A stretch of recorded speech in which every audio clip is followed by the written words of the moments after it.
साच मानिए बात भ्रात पे पड़ी रे मुसीबत जंगी पिया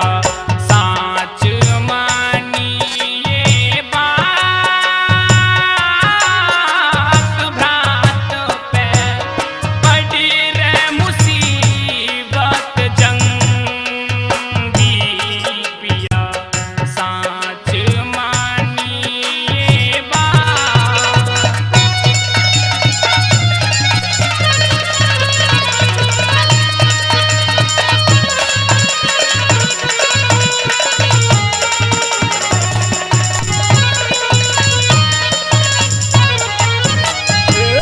चली जबद कार यहाँ तेरे बाप की नहीं जागीर धरते गर्दन काट वगाजू हाथ में लिया शमशीर खाक में मिला दी रही जते खसम ने बता के वीर खाक में मिला दी जते खसम ने बता के वीर। तेरा कटन मरण का हो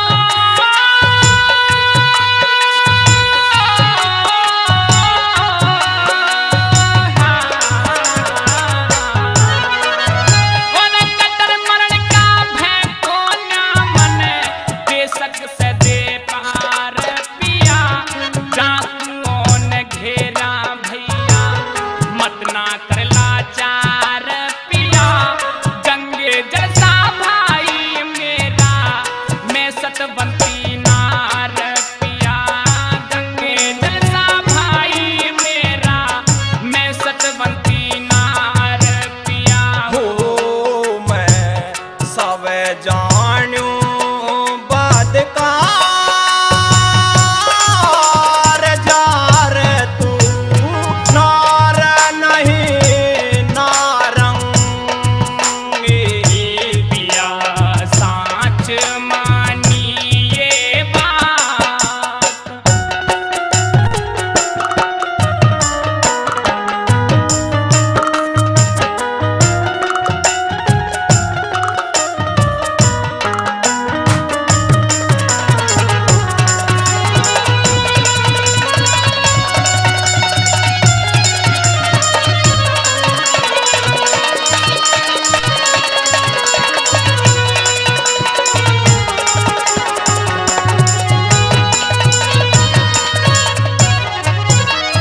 हेरा मघ की जाई हो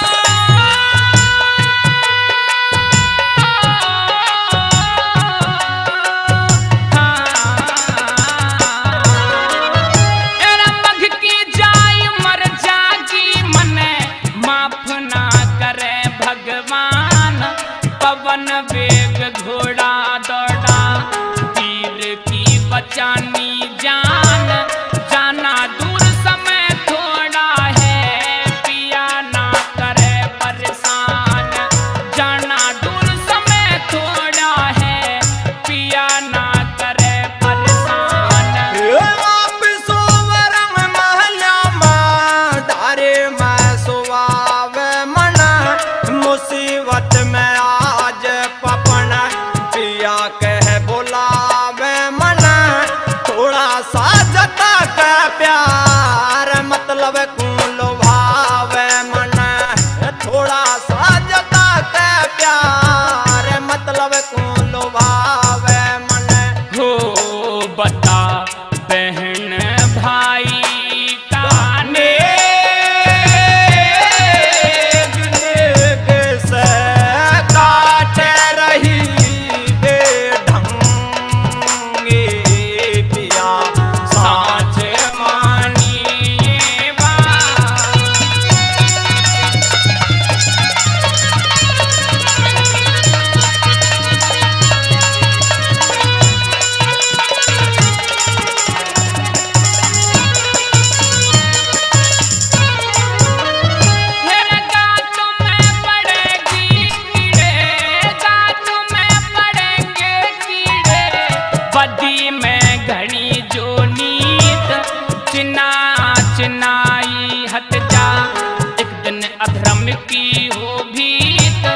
मन सारी जिंदगी पड़ जा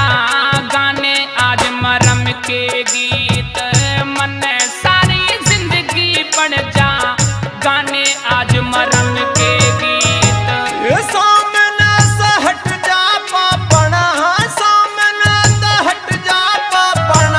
भावती न तेरी शान, धर्म कर्म के रहने वाला समझिए मन इंसान, बदनामी का ढोल बजे कले हो जागी जिंदगी वीरान, बदनामी का ढोल बजे कले हो जागी जिंदगी वीरान। हो मेरा भैया से सुल्तान मान तेरी हूँ पिया अर्धंगी, पिया साँच मानिए बात।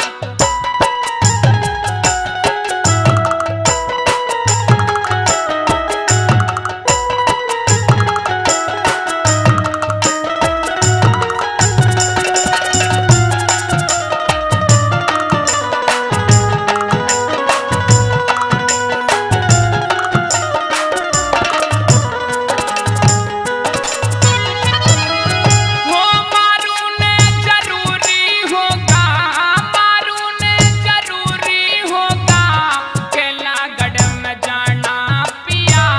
ठीक ना किसी जग में रूह को सताना पिया,